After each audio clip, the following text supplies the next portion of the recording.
تو جب پاکستان ایک انڈیپینڈنٹ اسٹیٹ بن گیا تو سب سے پہلے اسلامک ریپبلک آف ایران نے اس کو ریکگنائز کیا، اس کے بعد یو ایس اے تھا، and the third one was Brazil. تو اب حالات اتنی خراب کیوں ہوئی؟ سو ریممبر کہ اگر جنگ یا جو کنفلکٹ ہے یہ صرف ہتھیار کا ہو یا آرمز کا ہو تو اتنا خطرناک نہیں ہوتا، اس کے امپیکٹ اتنے زیادہ نہیں ہوتے، لیکن اگر جنگ آئیڈیالوجی کا ہو، نظریات کا ہو، تو اس کے اثرات پھر صدیوں تک ہوتے ہیں۔ فار ایگزامپل، یونائٹڈ اسٹیٹس نے جاپان پہ ایٹامک بم گرایا، ہیروشیما پر اور ناگاساکی پر، لیکن آج کل United States of America and Japan they are the top allies, they are the largest trading partner, because ان دونوں کے درمیان آئیڈیالوجیکل سملیرٹی ہے، ان دونوں کا نظریات سیم ہے، چاہے وہ پولیٹیکل آئیڈیالوجی ہو یا اکنامک آئیڈیالوجی ہو۔ یونائٹڈ اسٹیٹس میں بھی جو ہے ڈیموکریسی ہے، جاپان میں بھی ڈیموکریٹک سسٹم ہے۔ یونائٹڈ اسٹیٹس میں بھی کیپٹلزم ہے، جاپان میں بھی کیپٹلزم کا سسٹم ہے جو اکنامک کا ماڈل ہے۔ تو آئیڈیالوجیز ان دونوں کی سیم ہے، تو اسی وجہ سے جو نیوکلیئر وار ہوا تھا ان دونوں کے درمیان، لیکن اب اس کے اثرات نہیں ہے۔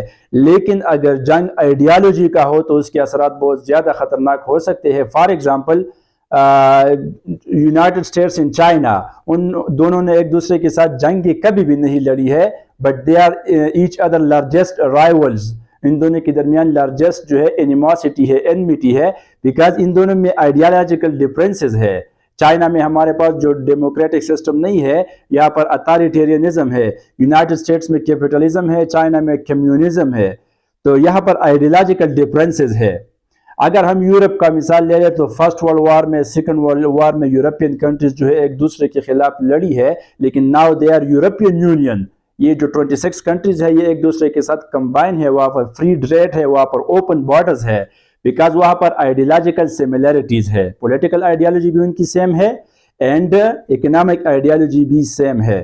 سو پاکستان اینڈ ایران کی درمیان یہ جو کشیدگی ہے یہ کیوں یہاں تک پہنچی؟ تو ذرا اس کا جو ہسٹوریکل بیک گراؤنڈ ہے وہاں پر جاتے ہیں۔ جب پاکستان انڈیپینڈنٹ اسٹیٹ ڈکلیئر ہوا تو یونائٹڈ نیشن میں سب سے پہلے ایران نے ریکگنائز کیا۔ اب انڈیپینڈنس کے بعد ایران کا جو رولر تھا رضا شاہ پہلوی، اور جو پاکستان کا ایوب خان تھا، اس ایرا میں تقریباً 1950-60s کے بعد جو ایرا تھا تو ان دونوں کے درمیان پروگزیمیٹی اور بڑھ گئی تھی، بیکاز یہاں پر جو رضا شاہ تھا وہ بھی ایک لبرل مائنڈڈ پرسن تھا، اس طرح ایوب خان بھی لبرل مائنڈڈ پرسن تھا۔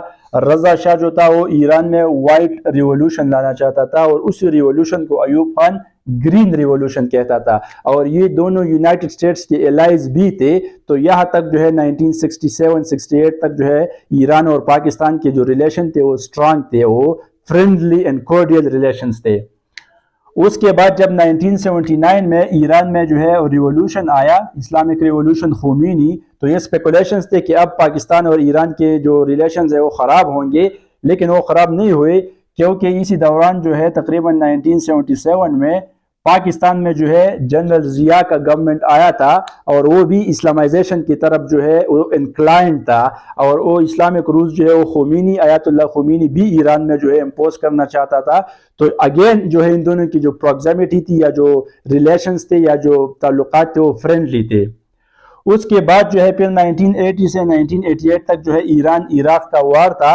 اب اس وار میں جو ہے پاکستان نے ایران کو سپورٹ نہیں کیا، ڈسپائٹ دا فیکٹ کہ اس سے پہلے جو 1965 میں پاکستان انڈیا کا وار ہوا تھا اینڈ 1971 میں، تو ان دونوں جنگوں میں ایران نے پاکستان کو سپورٹ کیا تھا اگینسٹ انڈیا، لیکن پھر جو ایران عراق ہوا تھا تو اس میں پاکستان نے ایران کو سپورٹ نہیں کیا، کیونکہ دونوں جو ہے اسلامک کنٹریز تھے، تو پاکستان نیوٹرل رہا، اور یہاں سے جو ریلیشنز تھے پاکستان ایران کے درمیان وہ سٹرینڈ ہو گئے۔ اس کے بعد جو پاکستان تھا وہ کلوز ہو گیا کنگڈم آف سعودی عربیہ کو، بیکاز جو کنگڈم آف سعودی عربیہ ہے وہ اکنامکلی بھی جو ہے ڈیولپ ہو رہا تھا، وہاں پر جو ہے ریسورسز بھی تھی، پاکستان کے جو اوورسیز ہے وہ زیادہ تر جو ہے ابھی تو تقریباً 25-30 لاکھ پاکستانی جو ہے سعودی عربیہ میں ہے، وہاں سے ریمیٹنسز آتے ہیں، لارجسٹ سورس ہے ریمیٹنسز کا۔ تو پاکستان کی پروگزیمیٹی بڑھ گئی سعودی عربیہ کے ساتھ، اور سعودی عربیہ جو ہے آلریڈی الائی تھا یونائٹڈ اسٹیٹس تک کا، سو پاکستان ان یونائٹڈ اسٹیٹس کی پروگزیمیٹی کلوزنس بھی بڑھ گئی۔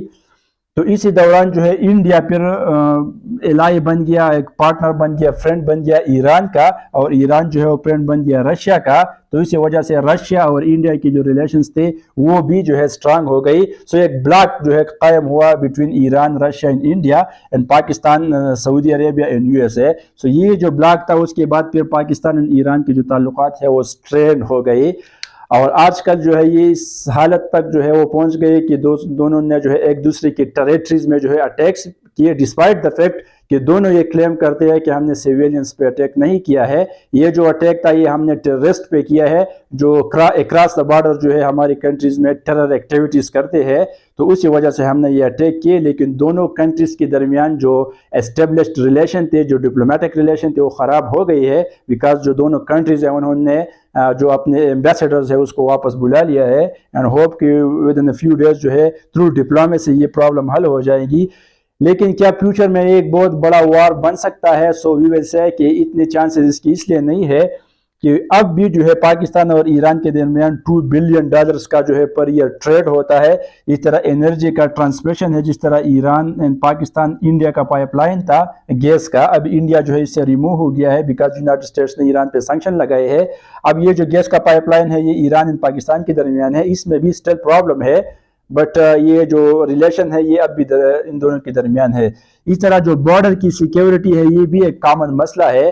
بارڈر کی سیکیورٹی پہ دونوں کو کولیبریشن پہ کام کرنا چاہیے تاکہ جو دونوں کنٹریز ہے وہ سیکور ہو. تو اب بھی پاکستان اور ایران کی جو ریلیشنز ہے وہ اپنی جگہ پہ جو ہے قائم ہے اور اتنی زیادہ خراب نہیں ہوئے ہے. لیکن آج کی سمپل اینڈ شارٹ لیکچر کا مطلب یہ تھا کہ اگر آئیڈیالوجیکل وار ہو تو اس کے امپیکٹ زیادہ ہوں گے. اب پاکستان اینڈ ایران جو ہے سنی شیعہ کا مسئلہ یہاں پر بھی ہے. یہ جو ایران اینڈ سعودی عربیہ ہے یہ کیوں ایک دوسرے کی اتنے مخالف ہے؟ یہ آئیڈیالوجیکل وار ہے، آئیڈیالوجیکل ڈفرینسز ہے.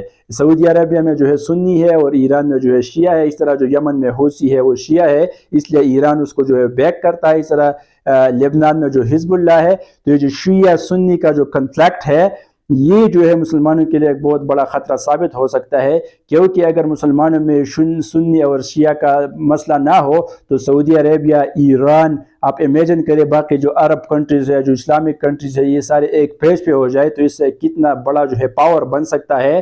تو یہ ایک انٹرنیشنل کنسپائریسی ہے تاکہ یہ جو مسلم کنٹریز ہے یہ ڈیوائڈ رہے. آپ امیجن کریں کہ یورپین یونین میں 26 کنٹریز ہے، وہ کنٹریز ایک دوسرے کے ساتھ پہلی جنگ عظیم، دوسری جنگ عظیم لڑی ہے، وہاں پر لاکھوں کروڑوں لوگ مرے ہیں، لیکن اب اپنے انٹرسٹ کے لیے وہ ایک پیج پر ہے. وہاں پر یہ جو ریلیجیس ڈفرینسز ہے یا جو سیکٹیرینزم ہے یا جو فنڈامنٹلزم ہے یا جو فریگمنٹیشن ہے وہ نہیں ہے بٹوین دا پبلک یا امانگ دا پبلک. سو اسی وجہ سے they are now economic powers, اور ہم جو ہے پھر اس پہ ڈیپینڈنٹ ہے اور وہاں سے جو ہے پیسے بھی مانگتے ہیں اور اس کی منتیں بھی کرتی ہے.